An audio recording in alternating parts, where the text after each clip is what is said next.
Hello guys, welcome और welcome back to my channel. I hope आप सब बढ़िया होंगे। मैं भी एकदम ठीक हूँ। और आज का व्लॉग स्टार्ट हो रहा है 5:30 बजे से। और अभी मौसम यहाँ पे है कुछ इस तरीके का, जो कि बहुत बहुत बहुत ज़्यादा सुंदर लग रहा है। हल्की हल्की सी धूप भी है और इस धूप में ना गर्मी भी नहीं है, तो काफ़ी सुंदर लग रही है, जैसे पहाड़ों में लगती है ना शाम की धूप जो होती है। तो इस टाइम को देख के कई बार मेरे को मेरे घर की याद भी आ जाती है।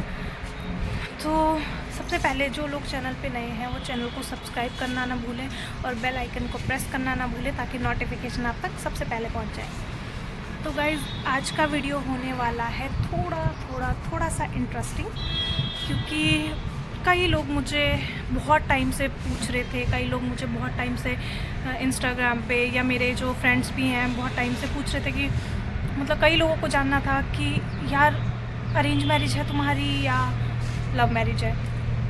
तो जो मेरे बहुत क्लोज़ फ्रेंड हैं उन लोगों को तो पता है कि मेरी अरेंज मैरिज है या लव मैरिज है, लेकिन हाँ, जो लोग भी मतलब इतने क्लोज़ नहीं हैं तो उन लोगों को नहीं पता है कि लव मैरिज है या अरेंज मैरिज है।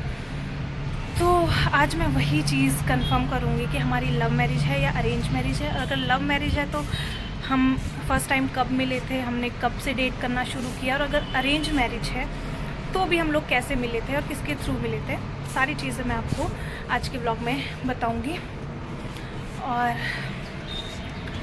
अब टाइम भी होने वाला है निशु के भी ऑफिस से आने का, तो तब तक मैं अपना ब्लॉग कंप्लीट कर लेती हूँ।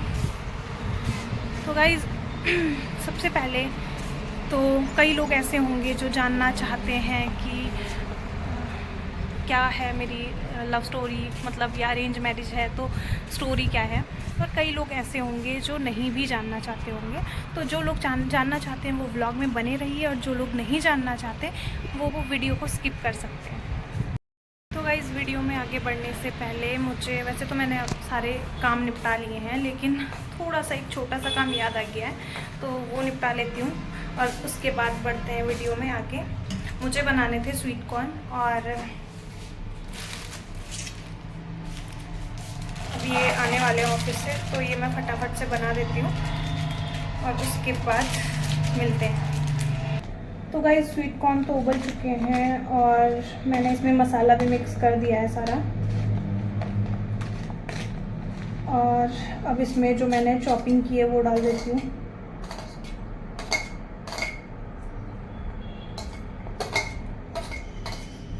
मुझे तो स्पाइसी खाना बहुत अच्छा लगता है, वैसे हम दोनों को ही स्पाइसी अच्छा लगता है, तो दोनों खा लेते हैं। और ये मैं बहुत टाइम पहले से खाती हूँ, मतलब मेरे को बहुत अच्छा लगता है, लेकिन इनको इतना ज़्यादा स्पाइसी खाने की आदत तो खैर मेरे साथ ही पड़ी है। खा तो लेते थे लेकिन इतना ज़्यादा नहीं।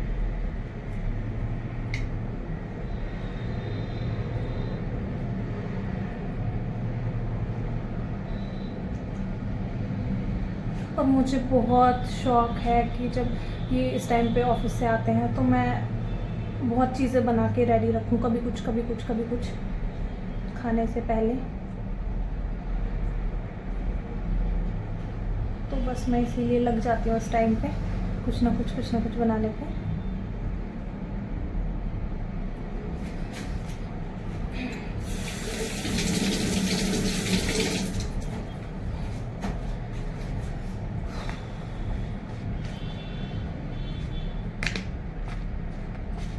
तो ये तो बन के रेडी हो गया है। वेट तो नहीं हो रहा मुझसे, लेकिन कर लेती हूँ, क्योंकि मुझे ना कुछ भी मतलब खाने का मन साथ में ही करता है, तो मैं वेट कर लेती हूँ इस टाइम पे बना के सब कुछ। और जैसे ही आते हैं फिर हम दोनों मज़े से चटका लेते हैं साथ में। क्योंकि ना इंसान मतलब जैसा खुद होता है, मैं ना बहुत फूडी हूँ बहुत ज़्यादा, तो अच्छा है कि ये भी खाने के शौकीन है। और ये बन के हो गया है रेडी, दिखाती हूँ मैं आपको। ये मेरे स्वीट कॉर्न बन के हो चुके हैं रेडी। तो गाइज़, मैंने काम तो पूरा निपटा लिया है, और अब जब तक ये आते हैं तब तक मैं अपना व्लॉग कंटिन्यू कर लेती हूँ। तो गाइज़, आते हैं अपने टॉपिक पे कि मेरी लव मैरिज है या अरेंज। तो मैं आपको बता देती हूँ कि मेरी अरेंज मैरिज है। लव मैरिज बहुत मुश्किल होती है यार, ये बस बोलने की बात है कि दूसरे को देख के कि वाओ कितना सही है, इन्होंने लव मैरिज कर ली, लेकिन हम लोग ना उनका स्ट्रगल नहीं देखते कि उसके पीछे उन्होंने कितना स्ट्रगल किया होगा। तो मेरी तो अरेंज मैरिज है और लव मैरिज मैं करती भी नहीं, क्योंकि पता नहीं क्यों मुझे पसंद भी नहीं है लव मैरिज, और क्योंकि मुझे ट्रस्ट इश्यूज़ ज़्यादा हैं, तो इसलिए मैं लव मैरिज तो नहीं कर पाती।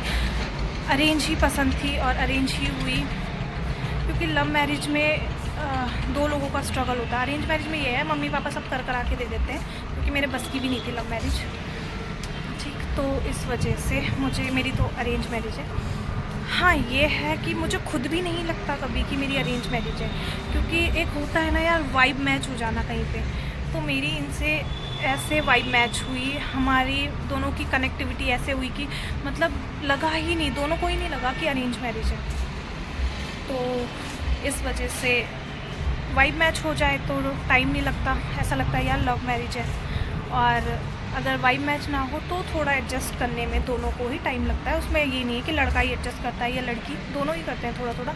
लेकिन हाँ अगर वाइब मैच हो गई है तो दोनों को नहीं करना पड़ता। तो मेरी तो अरेंज है और टचवुड मुझे एडजस्ट अभी तक भी किसी चीज़ में नहीं करना पड़ा है। तो इस वजह से अब मैं ये बता देती हूँ कि किस तरीके से हुई है हमारी अरेंज मैरिज। तो मैं दिल्ली में जॉब करती थी और इन्होंने मतलब मेरे लिए, मेरे मम्मी पापा बहुत टाइम से रिश्ता देख रहे थे, बहुत टाइम से, लेकिन मुझे शादी करने का बिल्कुल मन ही नहीं होता था। तो बस मैं नहीं मैं लड़का देखने ही नहीं जाती थी। जैसे ही घर वाले फ़ोन करें मेरे को कि हाँ यहाँ पे कुंडली भेज रहे हैं, वहाँ पे मैं फ़ोन में नंबर ही ब्लॉक कर देती थी उनके, हफ्तों तक ब्लॉक रखती थी कि ताकि परेशान ना करें। मम्मी भी अब तो चिढ़ने लग गई थी, क्योंकि काफ़ी टाइम हो गया था, 1-2 सालों से मैंने उन्हें बहुत ज़्यादा परेशान करके रखा था। तो मैं लड़का देखने भी नहीं गई कहीं, मतलब मम्मी जैसे ही फ़ोन करे यहाँ से कुंडली आई है मैं सीधे उन्हें ब्लॉक कर दूँ। तो उसके बाद फिर अब ज़्यादा हो रहा था, बहुत टाइम हो गया था, घर वाले भी, अब होता है ना एक टेंशन, उनकी भी अपनी जगह सही होती है, तो वो भी ताने वाने मारने लग गए थे। तो एक दिन मेरे पापा ने बात करते करते ऐसे बोल दिया कि ठीक है, पसंद ना हो ज़बरदस्ती नहीं है, देखने में क्या बुराई है, देखोगी नहीं, बिना देखे रिजेक्ट कर दोगी तो कैसे पता चलेगा कि हाँ लड़का अच्छा था नहीं था क्या है। तो मैं हूँ ना, मैं बहुत जल्दी कुछ भी इमेजिन कर लेती हूँ। मेरे पास फ़ोटो आती थी अगर लड़के की, मैं इमेजिन करती थी इसके साथ मैं कैसी लगूँगी, क्या है क्या, फिर नहीं करनी। या पता नहीं क्यों मुझे बहुत डर लगता था शादी से, लगता था कि पता नहीं कितनी बड़ी चीज़ है यार शादी। देखा जाए तो अपने आप में बहुत बड़ी चीज़ है भी, लेकिन अगर दोनों अच्छे से निभाए तो बहुत खूबसूरत चीज़ भी है। तो फिर फ़ोटो वगैरह आती थी, मैं तभी मना कर देती थी। पापा ने बोला ऐसे मत करो, नहीं पसंद हो ज़बरदस्ती नहीं है, एटलीस्ट देख तो लो एक बार। मैंने कहा ठीक है, अब निकाल लो, तुम लोगों को कुंडलियाँ निकालनी है तो निकाल, तो तुम लोगों ने कुंडलियाँ 1-2 सालों से रखी है, पर तब से मैं हाँ नहीं बोल रही थी। तब भी कुछ जॉब ऐसी थी जिन पे मेरा पहले ही मना था कि ऐसी जगहों पे कुंडली भी नहीं, अगर लड़का ये करता होगा वो करता होगा। बोल नहीं रही हूँ, बोलना सही नहीं होगा, क्योंकि क्या पता किसको बुरा लग जाए, लेकिन मुझे नहीं पसंद थी वो जॉबें, तो मैंने मना कर दिया कि ये भी नहीं होना चाहिए, वो भी नहीं होना चाहिए, वो भी नहीं होना चाहिए, ठीक है। उसके बाद बहुत सी चीज़ें हुई कि बहुत सारी जगहों पे कुंडली भेजना, कुंडली आना, फिर मना मैं करती रही। पता नहीं क्यों, मैं अगर बोल भी देती थी कि भेज दो कुंडली, अगले दिन मेरा मन करता था कि नहीं। जैसे ही थोड़ा लगता था ना कि बात आगे बढ़ रही है तो मैं डर जाती थी, रोने लग जाती थी। बस ये कि इस बार रहने दो, अगले वाले को हाँ बोल दूँगी, पक्का जैसा भी होगा हाँ बोल दूँगी, तो बहुत डरती थी मैं।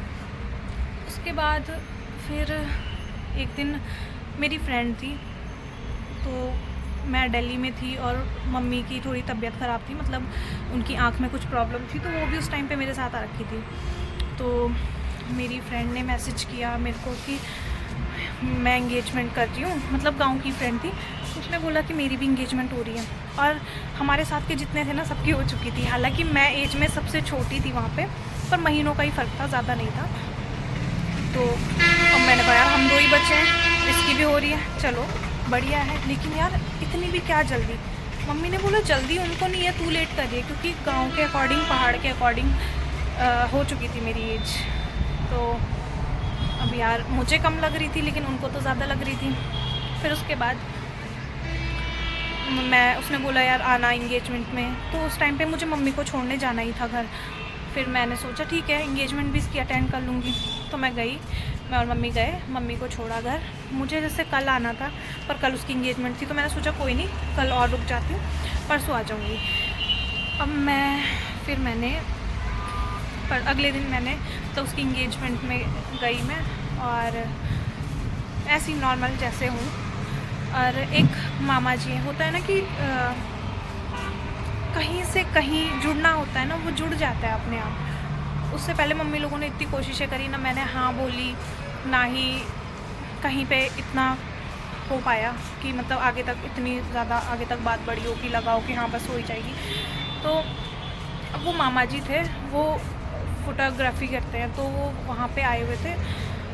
तो वो फ़ोटोग्राफ़ी ही मतलब वो उनकी कास्ट भी वही है जो मेरी मम्मी की है, तो मैं उनको मामा बोलती हूँ। तो उन्होंने नमस्ते वमस्ते करी मम्मी को, मैंने उनको नमस्ते वमस्ते किया। तो उन्होंने पूछा ये कौन है, तो मम्मी ने बोला कि ये मेरी ही है। तो हम 2 बहनें हैं, तो बोला छोटी वाली है। बोलो ये इतनी बड़ी हो गई, तो बोला कि इसके लिए देख रहे हो कहीं लड़का वड़का। मम्मी ने बोला हाँ देख रहे हैं, लेकिन अभी तक हाँ ही नहीं कर रही थी, अब हाँ की है, अब देखेंगे। उन्होंने मतलब उनको 1-2 लड़के पता थे, लेकिन उन्होंने ज़िक्र सिर्फ इन्हीं का किया कि हाँ मेरी नज़र में लड़का है, ऐसा ऐसा है, यहाँ जॉब करता है, ये करता है, ऐसी फैमिली है। एक एक चीज़ मैंने हल्के में ले लिया। मैंने कहा यार ऐसे तो कोई कहीं पे भी मांग देता है, और कौन सा मैं भेजने दूँगी मम्मी, क्योंकि भेजने से पहले मुझसे पूछेंगी कि कुंडली भेजूँ। मैंने कहा, मैंने इग्नोर कर दिया। उसके बाद मम्मी ने कहा हाँ ठीक है। उस टाइम तो फ़ोन वोन लेके नहीं गए थे हम उनके घर पे। मम्मी ने बोला बाद में व्हाट्सएप कर देंगी।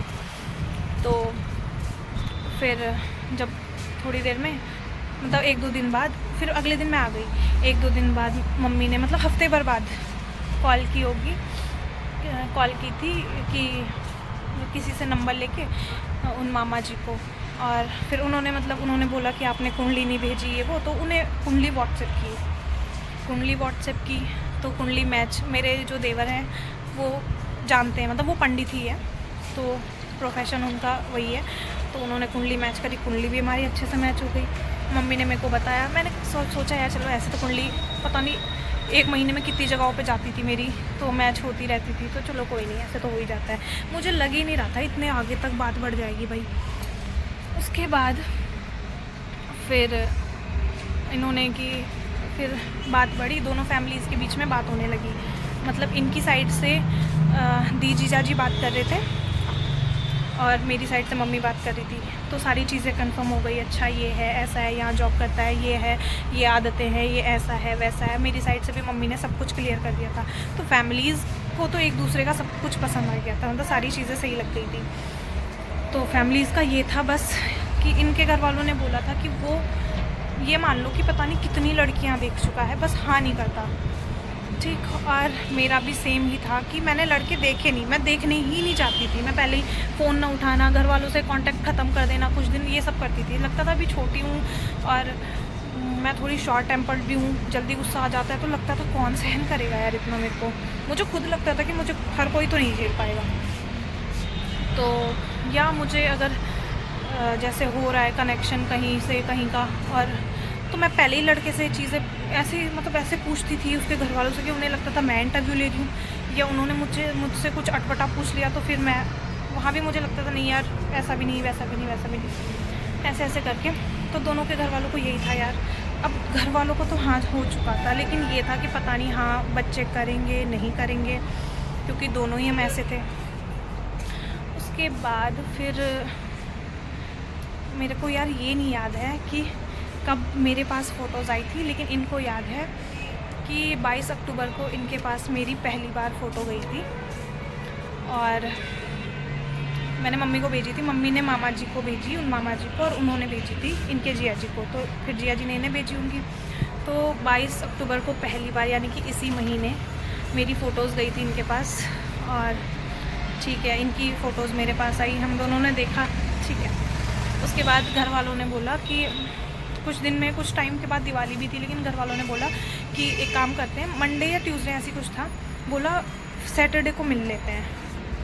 अब यार मैं सैटरडे को कैसे हाँ कर दूँ, क्योंकि मेरे लिए ये रिश्ता विश्ता इतना इम्पोर्टेंट, मतलब शादी वादी इम्पोर्टेंट थी नहीं, ठीक है। तो मैं, क्योंकि मेरा तो दोस्तों के साथ प्लान बना था देहरादून जाने का, अब मैं सोचूं यार अगर मैं लड़का देखने गई तो देहरादून का प्लान चौपट हो जाएगा। मैंने बोल दिया, मैंने कहा मेरे को छुट्टी नहीं है तो मैं अभी नहीं आ सकती, नेक्स्ट संडे देख लो।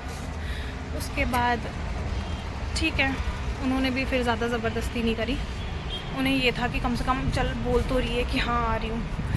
तो उसके अगले संडे फिर सैटरडे मैं मतलब घर गई, रात को मैंने अपनी बुआ के घर पे कोटद्वार में स्टे किया। और सुबह, अब मेरी सुबह हालत ख़राब हो रही कि यार जिस हिसाब से लड़के की आदतें बता रहे हैं ना, तो मतलब गलती से हंसी भी नहीं निकल जाए उसके सामने, ऐसा लड़का होगा। पहले जब हम फिर बैठे होटल पे और ये एंटर हुए, मतलब पहले दीदी आई, जिया जी आए, मैं समझ गई थी दीदी जाए, और फिर ये एंटर हुए। भाई लड़का इतनी रौब में ऐसे बिल्कुल रौब दिखा के ना, वैसे भी शक्ल देख के तो अब मैं तो जानती हूँ, या जो लोग भी जानते होंगे इन्हें, उन लोगों को पता होगा इनका नेचर। बाहर से देखने वाला सोचता होगा कि यार ये गुस्से में रहता है। तो अब इन्होंने ऐसे एंटर किया रौब में। मैंने कहा यार इसको तो मैं ना ही बोलूँगी, ये कैसे रौब में आ रहा है, ठीक है। फिर मैंने कहा ये मैं इसको क्या, ये भी मेरे को ना ही बोलेगा। अब फिर आए बैठे, अब कुछ फिर लड़का मतलब मेरी तरफ एक बार भी नहीं देखा लड़के ने, एक बार भी नहीं, ठीक। वैसे मैं भी काफ़ी चीज़ें देखती हूँ लोगों में, बहुत जल्दी ऑब्ज़र्व कर लेती हूँ। तो मैंने भी ऑब्ज़र्व किया कि हाँ अगर ये मुंह पे देखता तो मैं मना कर देती, ठीक। लेकिन इन्होंने मुंह पे तो देखा नहीं, इधर उधर देखा है। और मैंने कहा है तो ख़तरनाक, ऐसे रौब से दिखा रहा है। थोड़ी देर में फिर जब घर वालों की ऐसी नॉर्मल बातें हो गई, मैंने भी सर ही नहीं उठाया, बिल्कुल यूँ। अब पता चल रहा होगा इन्हें कितना सर उठाती है कितना नहीं।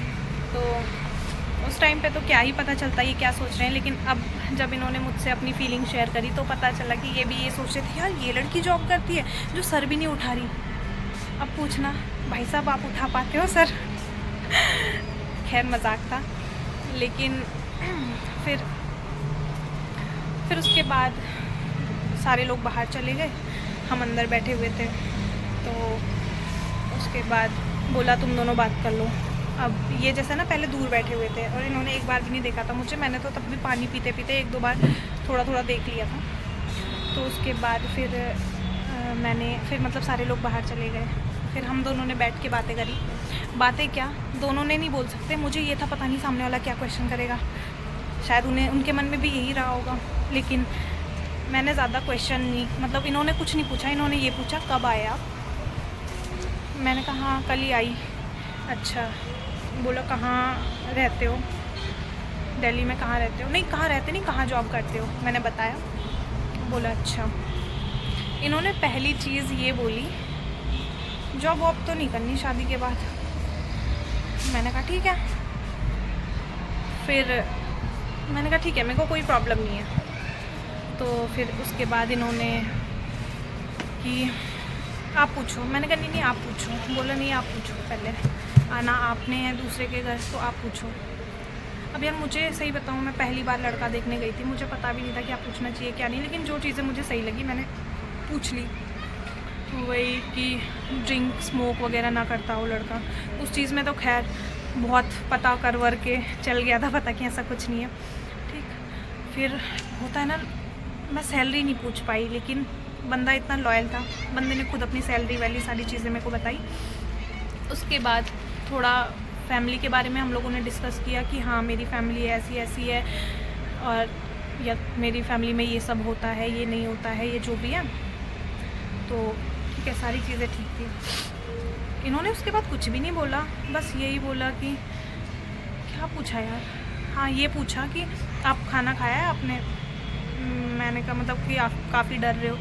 मैंने कहा हाँ सुबह कोशिश तो करी थी लेकिन भूख नहीं थी। तो बोला कि खा लो, फिर पहले खाना खा लो, फिर आप सोचोगे कि शादी के बाद ताना मारोगे कि खाना भी नहीं खिलाया मेरे को उस दिन। यार अब उसको मैं हाँ समझूँ या ना, अब मेरा CID वाला दिमाग, मैंने भी सोचा यार इसकी हाँ है क्या। फिर ऐसी मतलब ऐसी हंसी मजाक में मैंने ये भी बोल दिया साथ साथ में। मैंने बहुत सोचा था यार चुप रहूँगी, लेकिन क्या करूँ, अपनी ज़बान का एक काम बिगाड़ देती है। तो मैंने बोल दिया, मैंने कहा पूछना है जो आप पूछ सकते हो, फिर बाहर जाके आप ये मत बोलना कि लड़की ने मेरे को नहीं पूछने दिया। तो मतलब थोड़ा वैसे ही नॉर्मल बात करके इतने में दीदी लोग अंदर आ गए। फिर मेरी मुंडी वापस ऐसे हो गई। और पहले से मैं ऐसे बैठी हुई थी, जैसे हम चेयर पे बैठते हैं ना, ऐसे बैठी हुई थी। और जैसे ही सब लोग बाहर गए ना, मैं पहले अपने कंफर्ट जोन में ऐसे आ गई। मैंने कहा आपको कोई प्रॉब्लम तो नहीं? कह रहे नहीं तुम्हें जैसा कंफर्टेबल हो तुम वैसे बैठो। भाई बात करने से पहले ना मैं काम रही थी इस बंदे के सामने, और बात करने के बाद मेरे को लगा यार ये तो बहुत स्वीट है, बहुत अच्छा है। तो उसके बाद दीदी लोग अंदर आए, मम्मी, दीदी, पापा, ससुर जी। दीदी ने पूछा कि क्या क्या है, मतलब कैसा है। प्रेशर दोनों की फैमिली की साइड से नहीं था, जैसा हम बोले बस ये था। बाकी फैमिलीज़ का तो आपस में हो चुका था कि ठीक है पसंद है। तो मेरी मुंडी नीचे है, मेरे को पता ही नहीं चल रहा सामने वाला बोल के रहा है। सामने वाले ने मुंडी हिला दी थी कि हाँ ठीक है, मतलब मेरी हाँ है। फिर दीदी ने मुझसे पूछा, मैंने कहा मम्मी पापा की जो है मेरी वही है। बोला तुम लोगों ने शादी करनी है, तुम बताओ। तो जब मैंने इनकी हाँ सुन ली, फिर मैंने हाँ बोल दी। और इस तरीके से फिर ना मेरे को लग गया था कि इस बंदे के साथ मेरी वाइब मैच हो ही जाएगी 100%। फिर मैंने कहा कुछ चीज़ों में ना अगर मतलब थोड़ा मैच्योर ज़्यादा है, लेकिन कुछ चीज़ों में अगर रह के हो जाता है ना कि संभाल लेगा मेरा बचपना। मैंने पूछा, ये तक पूछा यार मैंने कि गुस्सा आता है तुम्हें, क्योंकि मेरे को अपना डर था भाई, पूरी ज़िंदगी का सवाल होता है, ठीक है। तो गुस्से की वजह से कई लोगों के घर टूट जाते हैं। तो मैंने बोला था भाई मेरे को बहुत, भाई ऐसा है मेरे को बहुत गुस्सा आता है। तो उन्होंने बोला नहीं मेरे को कम आता है, तो चल जाएगा। तो फिर बहुत अच्छे से, मतलब पहले तो ये डर था क्या पूछेगा। हम लोगों ने ऐसा कुछ नहीं पूछा। और बहुत अच्छी कुछ चीज़ें ऐसी भी है कि वो हमने बहुत अच्छी पूछी एक दूसरे से, जो कि एक दूसरे की लाइफ में मतलब आगे कोई दिक्कत ना हो कि पूछनी ज़रूरी है, ऐसे कर सकते हो तुम या नहीं, या ऐसे रहोगी तुम या नहीं, या मतलब जो भी है। बाकी कोई हम दोनों की एक दूसरे से कोई शर्तें, कोई डिमांडें कुछ भी नहीं थी। तो ये लोग भी रिंग लेके आ रखे थे, पायल लेके आ रखे थे, हम लोग भी रिंग लेके जा रखे थे। तो वहाँ पे हम लोगों ने एक दूसरे को अंगूठियाँ पहनाई और हो गई हमारी इंगेजमेंट। फिर मुझे उस टाइम पे लगा, फिर होता है, फिर हम जब घर आ रहे थे तो होता है ना, पता नहीं सारी जगहों पे तो होता हो ना होता हो, लेकिन शगुन वगुन तो उसी टाइम पे दे देते हैं, मतलब कि जो लिफाफे होते हैं शगुन के। लेकिन इन्होंने ना बाद में भी मेरे को उस टाइम पे मेरे को पैसे दिए, मैंने भी पकड़ लिए हैं। मैंने कहा यार मेरी पति की कमाई है, तो वो मेरे पास अभी तक रखे हुए हैं। और उसके बाद फिर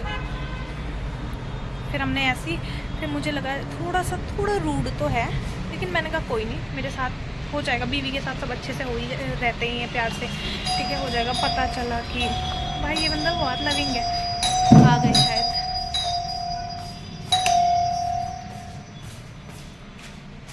जिस रोज देखा है उसको हम शमा जलाना भूल गए। इतना लेट क्यों पड़ा? अरे यार तुम, ठीक है आप थोड़ा फ्रेश हो जाओ, इतनी देर में मैं अपना ब्लॉग कंप्लीट कर लेती हूँ, फिर बैठते हैं, ठीक। और फिर उसके बाद क्या हुआ था, हाँ उसके बाद फिर हम लोग भी घर चले गए और ये लोग भी चले गए। तो फिर उसके बाद होता है ना, इंगेजमेंट के बाद एक बार इंसान मिलता है, एक दो बार मिल जुल के हो जाता है, लग जाता है इंसान कैसा है। मेरे को लगा था ये बंदा एक बार मिलने को भी हानि करेगा, और मुझे भी सही बताऊँ मुझे भी नहीं मिलना था, ठीक है, क्योंकि ना मैं बहुत जल्दी ऑब्जर्व कर लेती हूँ इंसान को। और मैंने कॉल पे ही मतलब मैं सामने से उस दिन ही समझ गई थी बंदा कैसा है, बस दिखने में रूड है। मेरे सर पे ही चला देते, ये पंखा तोड़ के यहाँ पे घुमा दो ना। तो उसके बाद लेकिन अभी तक मैं इनसे एक चीज़ अभी तक करवाती हूँ यार, जब तुम मुझे देखने आए थे ना तो तुम कैसे कर रहे थे, मैं इधर बैठी हुई हूँ, बंदा इधर। मैंने कहा जब इसको इंटरेस्ट ही नहीं है तो आया क्यों है लड़की देखने। हाँ यार हंसो मत। तो उसके बाद फिर सारी चीज़ें बहुत अच्छे से हुई, और मेरे घर वाले भी डर रहे थे कि पता नहीं हाँ करेगी नहीं करेगी, इतना प्रेशर में हमने इसको बुलाया है, इसको शादी क्योंकि करनी वरनी नहीं थी। ठीक। और लड़के की साइड वालों को भी यही था, मतलब कि मेरे ससुराल वालों को भी यही था कि हाँ करेगा नहीं करेगा, इतनी लड़कियाँ रिजेक्ट कर चुका है। लेकिन मेरा ना बस एक ही चीज़ थी, ज़िंदगी अकेले गुजर जाए बेशक, मतलब ना हो शादी कोई दिक्कत नहीं है, लेकिन गलत इंसान से नहीं होनी चाहिए, क्योंकि गलत इंसान से शादी ज़िंदगी बर्बाद कर देती है। तो पूरी लाइफ का सवाल होता है। मैं समझ गई थी यार है तो प्यारा। फिर बात शुरू हुई और मुझे लगा कोई नहीं, सबके जितना प्यारा ना हो जितने आजकल मिल जाते हैं लोगों को लव मैरिज वालों को, लेकिन कोई नहीं, नॉर्मल तो होगा ना, नॉर्मल। उसके बाद कुछ दिन बाद से ही, मतलब कुछ दिन बाद नहीं, हमारी इंगेजमेंट हुई थी 5 नवंबर को, और 3 दिसंबर को हम लोग मिले थे पहली बार। उसके बाद हमारा कोई संडे ऐसा नहीं गया कि जिस संडे में, क्योंकि मैं दिल्ली में रहती थी, ये राजस्थान में रहते थे, तो आना जाना, तो एक संडे छोड़ के हम लोग 5-6 बार खूब मिले। इनके बर्थडे पे, मेरे बर्थडे पे, ये अगर घर जा रहे हैं तो मिलते थे, ठीक है। तो काफ़ी मिलना हुआ। लास्ट टाइम हम लोग मतलब मार्च में दोनों घर साथ ही गए थे, अप्रैल में शादी थी, तो मार्च में मैं अपना जो भी शॉपिंग वॉपिंग की थी वो सब रखने, तो हम लोग फिर तब हम लोग खूब मिले। तब मेरे को लगा यार इतना प्यारा बंदा, मतलब हद है यार। तो कहते हैं ना, बहुत अच्छा होने से पहले बहुत सब्र करना पड़ता है, तो बहुत सब्र करने के बाद इतना अच्छा इंसान मिला। और लिटरली मुझे इंगेजमेंट के बाद ही कभी नहीं लगा, चाहे वो ससुराल से हो चाहे वो हस्बैंड से हो, कभी नहीं लगा कि अरेंज मैरिज है। बहुत इतना स्मूथली सब चलता गया, और मुझे लगता था मैं कैसे ढलूँगी नई नई फैमिली में, कैसे सब कुछ एडजस्ट करूँगी, कैसा सब कुछ होगा, लेकिन कुछ पता ही नहीं चला, सब इतना सॉफ्टली होता गया। और इन्होंने मुझे इंगेजमेंट के बाद, मैं जैसे डरती थी ना यार मैं कैसे करूँगी, मेरे को तो लेट उठने की आदत हो गई है, या मैं तो यार ये करती हूँ वो करती हूँ, या गुस्सा आ जाता है, तुम सहन कर लेते हो घर वाले नहीं करेंगे तो। या इन्होंने मुझे एक चीज़ बोली स्टार्टिंग से ही, तू टेंशन मत ले मैं हूँ, और लिटरली वो चीज़ प्रूव करके दिखाई। तो मतलब सब कुछ इतना स्मूथली हो गया कि मैं तो यही बोलूँगी भाई, जिसको करनी हो ना अरेंज मैरिज ही करना। सब कुछ पहले मम्मी पापा सब मज़े में निपटा लेते हैं, बाद में हस्बैंड सब मज़े में निपटा लेते हैं, तो बहुत अच्छा लगता है। तो ये थी हमारी स्टोरी। बैठो, शिकंजी ला ली, बना के रखी है मैंने।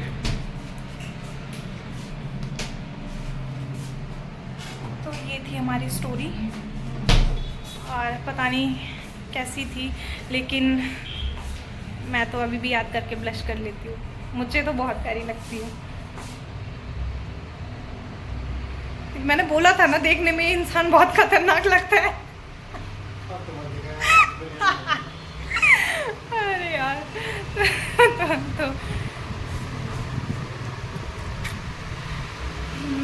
तो अब आज के व्लॉग में बस इतना ही। पता नहीं आप लोगों को स्टोरी कैसी लगी होगी, लेकिन आज के व्लॉग में इतना ही। मिलते हैं आपसे अगले व्लॉग में नए दिन के साथ, नई शुरुआत के साथ, और एंड में यही बोलूँगी, गॉड हैज़ बेटर प्लान।